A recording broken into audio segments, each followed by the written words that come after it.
Hi guys, welcome to my videos. So guys, when you live in Canada, you gotta be familiar with scenes like this. We had a heavy snowfall last week and today it's too much, up to the extent that lot of schools have shut and lot of businesses have asked their employees to work remotely or do not show up at work. It's too bad and lot of crashes and other things have happened today as well, because it's not a good environment to go out, especially for driving. And if you don't have winter tires, then driving should be last in your list. It is so bad. Now what I'm worried for is that after the snowfall is over, I have to shovel. That too much. It's really hard for someone like me to do, especially when my neighbor is not there.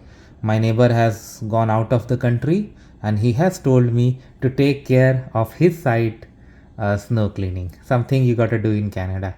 So along with mine, I have to clear his as well. That's really bad, but have to do. Anyway, guys, be careful when you come to Canada and be ready to see the weather conditions like this. Thanks for watching.